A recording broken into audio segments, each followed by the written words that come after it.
बात करते हैं परसेंटेज की। परसेंटेज आपके पास क्या चीज होती है, किस बला का नाम है परसेंटेज? हम बात कर रहे हैं प्रतिशतता, इसे कहते हैं हम परसेंटेज। प्रतिशतता यानी कि प्रतिशत हमारे पास, जैसे संधि विच्छेद हमने पढ़े होंगे उसी तरह से हम इसका भी संधि विच्छेद करते हैं। मार्कर खत्म हो गया शायद, आई नो दैट।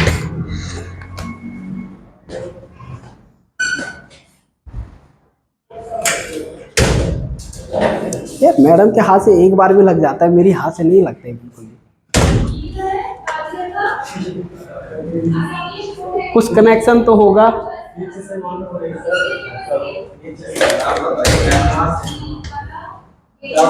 ठीक है दोस्तों, तो प्रतिशत हमारे पास दो शब्दों से बना है, प्रति प्लस सत्ता। प्रति प्लस सत्ता। अब हम बोलते हैं प्रति का मतलब होता है प्रत्येक, सत्ता मतलब प्रत्येक पर 100, प्रत्येक पर 100, प्रति प्लस सत्ता। मैं ऐसे लिखता हूं, ठीक है ना, प्रत्येक पर 100, प्रत्येक पर 100। प्रतिशत, प्रतिशत का साइन जो हमारे पास आता है उसकी वैल्यू कितनी निकल जाती है? 1/100, 1/100, 1/100। कंफ्यूजन, हमें किसी भी चीज का यदि बेस तैयार है तो क्वेश्चन करने में कोई दिक्कत नहीं होती है, इसीलिए हमें बेस तैयार करना पड़ेगा इसका। तो हमने कौन कौन से टॉपिक पे डिस्कस करना है? हमने सबसे पहले करना है भिन्न पर। किस पे? भिन्न के आधार पर, भिन्न के आधार पर, भिन्न के आधार पे। देखो ये भिन्न के आधार इसका सबसे बेसिक है, ये इसका सबसे बेसिक है, और यहीं से सारे क्वेश्चन डेवलप होके आगे बढ़ेंगे, यहीं से क्वेश्चन डेवलप होके आगे बढ़ेंगे। कोई दिक्कत है यहां तक? इसके बाद है पास और फेल के आधार पे। इसके बाद इसका मतलब होता है पास और फेल। देखो हिंदी में पास और फेल भी आ सकता है, उत्तीर्ण अनुत्तीर्ण भी आता है। उत्तीर्ण का मतलब भी पास होता है, अनुत्तीर्ण का मतलब फेल होता है। ठीक है, नेक्स्ट टाइप इनकम। आई लिख लेता हूं, आई खर्चा और बचत लिख लेता हूं। ये पूरा टॉपिक होता है इनकम, एक्सपेंडिचर और बचत को सेविंग।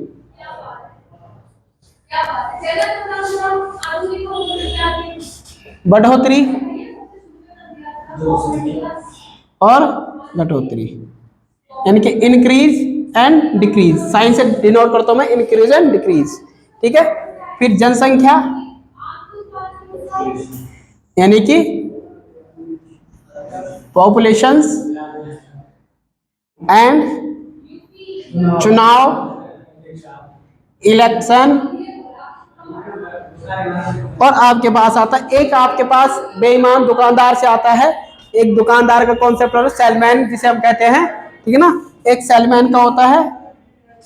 ये 7 टॉपिक आपके पास ऐसे हैं जहां से आपके पास बेसिकली क्वेश्चन बनेंगे और बनेंगे ही। तो यदि हम शिक्षक को अपने ऊपर बर्डन बनाएंगे ना, वो बहुत बर्डन लगेगी, और जितने हम अच्छे से मजेदार होके पढ़ेंगे ना, उतना हमारा कॉन्सेप्ट भी क्लियर होगा, दिमाग भी फ्रेश रहेगा और रिजल्ट भी अपने हाथ में रहेगा। रिजल्ट का अपने फेवर में रहने का सबसे बड़ा मोटिव यही रहता है और कॉन्सेप्ट यही रहता है। आप जितनी ज्यादा पॉजिटिव और जितने फ्रेश माइंड होते हैं ना, उतना अच्छा रिजल्ट आता है। एक पढ़ा लिखा इंसान भी कितना भी पढ़ लेगा, अगर उसे डिप्रेशन है वो कभी रिजल्ट नहीं दे पाएगा। इसलिए माइंड फ्री। एक चैन होती है, चैन जुड़ी है, अगर आप उसको बीच में से तोड़ दो तो कहीं ना कहीं प्रॉब्लम तो आएगी आएगी। इसीलिए एक चैन है, एक कड़ी है, इसको एक एक करके जोड़ना पड़ता है। अब आप घर रह के खुद से जोड़ो या फिर यहाँ आके मुझसे कंप्लीट करवाओ। ठीक है, जिससे ठोकर लगी होती है ना, वही जानता है दर्द। फ्रैक्शन में हम देखते हैं, फ्रैक्शन में हम अलग अलग टाइप डिस्कस करते हैं। फ्रैक्शन में देखो, फ्रैक्शन का मतलब क्या होता है, हम किसी भी परसेंटेज को कन्वर्ट करते हैं फ्रैक्शन में, और फ्रैक्शन को कन्वर्ट करेंगे हम परसेंटेज में, डेसिमल को कन्वर्ट करेंगे हम फ्रैक्शन में, फ्रैक्शन को कन्वर्ट करते हैं डेसिमल्स में, और डेसिमल को कन्वर्ट करते हैं परसेंटेज में, प्रतिशत से।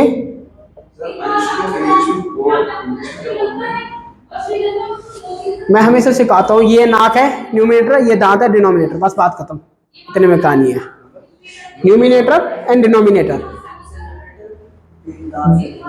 दांत होता ना डी, डिनोमिनेटर नाक, एन न्यूमिनेटर नाक। अब देखो नाक ऊपर है, दांत नीचे है, एन अपॉन डी, बात खत्म।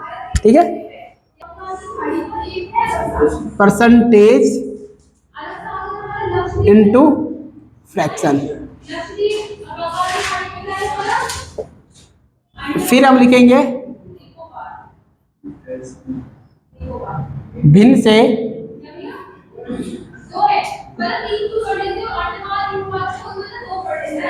से प्रतिशत, यानी कि फ्रैक्शन इनटू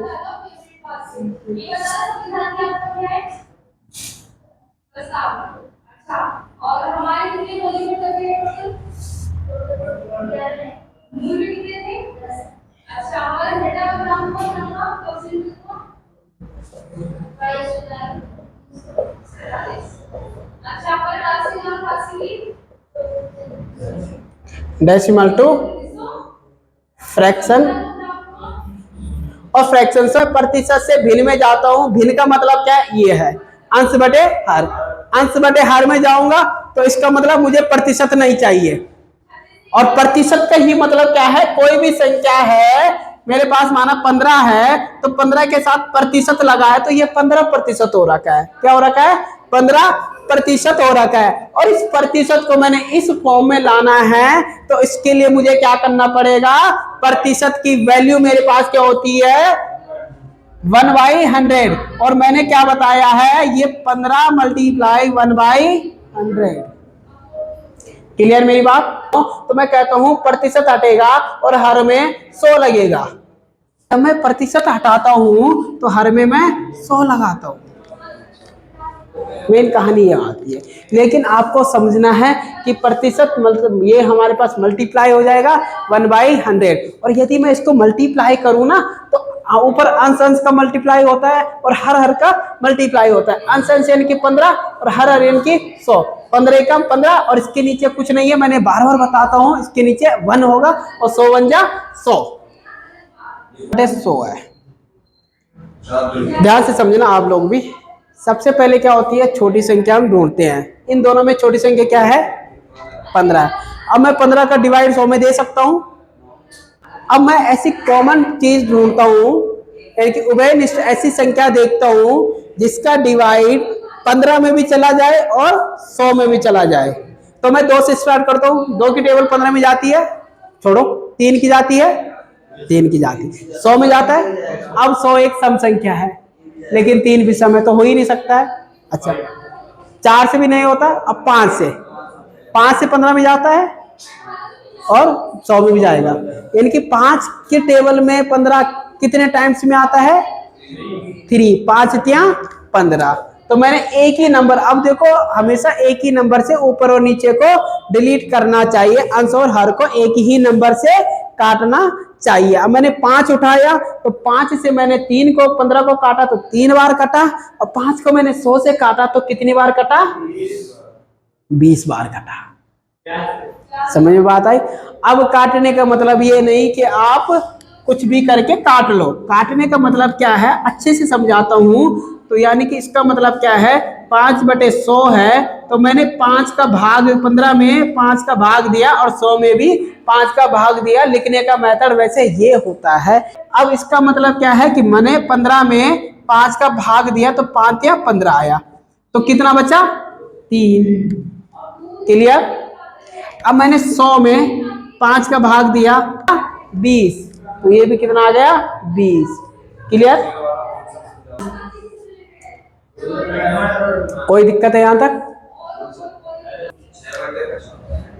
12/100, 2 छिके 50, ये निकला 3/25। अभी भी इसको हम काट सकते हैं। 2 तिया 6 और 25 गुना 50, 3/25। Very good. क्लियर है सबको?